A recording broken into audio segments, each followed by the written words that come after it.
En CFA2 de football, l'équipe de Sainte-Geneviève-des-Bois recevait samedi la réserve de Sedan. Après une belle victoire il y a 2 semaines sur le terrain de Fleury-Mérogis pour le derby de l'Essonne, Sainte-Geneviève-des-Bois a chuté la semaine dernière face à Arras en match en retard et éprouve des difficultés à se donner de l'air au classement du championnat. Et dans ce match face à la réserve pro de Sedan, Sainte-Geneviève peut remercier son gardien de but, Caleras, qui aura longtemps retardé l'échéance. 20 premières minutes de jeu durant lesquelles les occasions de but vont se succéder en même temps que la maladresse offensive.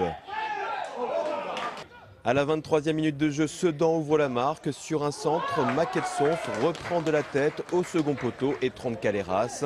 1-0. Sedan prend logiquement l'avantage.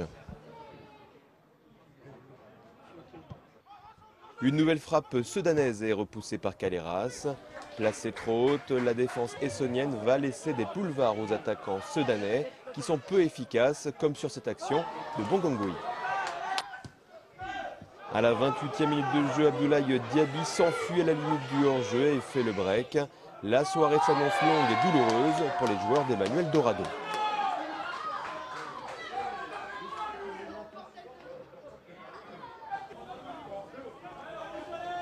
Quelques instants plus tard, l'espoir renaît côté essonnien. L'arbitre de la rencontre siffle un pénalty pour Sainte-Geneviève-des-Bois pour une faute sur Ailly dans la surface.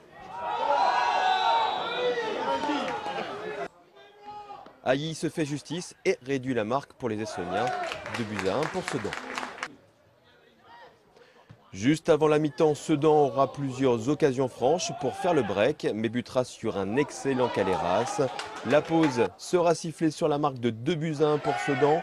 La note aurait pu être plus lourde pour les Essonniens qui s'en sortent bien et qui auraient même pu égaliser en toute fin de période.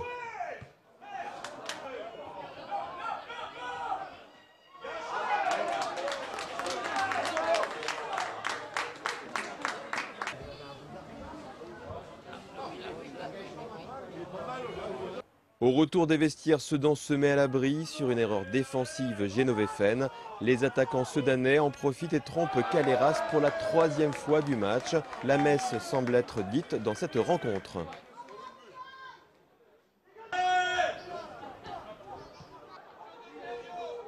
Par 2 fois, Sainte-Geneviève aura l'occasion de réduire la marque, mais ne parviendra pas à concrétiser de rares occasions sur une frappe puis sur une tête piquée à la réception d'un centre.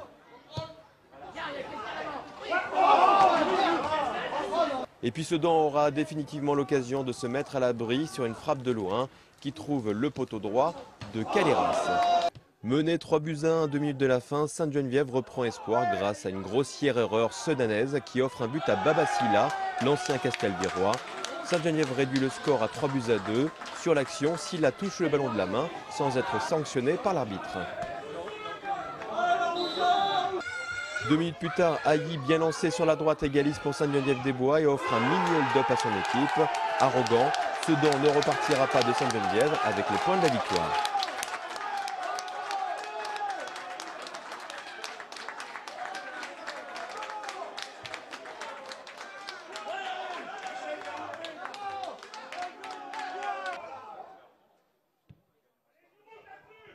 Les Ardennais auraient même pu repartir avec une défaite, mais la frappe de Ailly trouve le pied d'un défenseur sedanais dans le but vide. Score final 3-3 et un très beau match. On va être réaliste, hein. On a fait un mini hold-up. Ça aurait pu être un grand hold-up si à la fin on concrétise la dernière occasion, parce qu'on l'a quand même. Hein. Mais malgré tout, je pense qu'on est quand même tombé sur la plus belle équipe du groupe, en tout cas qu'on ait pu affronter. Hein. Ils étaient bien renforcés, il n'y avait pas photo, faut être honnête et réaliste. Maintenant, on ne va pas cracher dessus, hein. On a réussi à faire le dos rond, à continuer à travailler malgré tout, avec nos moyens, avec nos envies, et on a réussi, ça a payé sur la fin après un cadeau, et on réussit à revenir au match à 3-3, et c'est un bon point de prendre.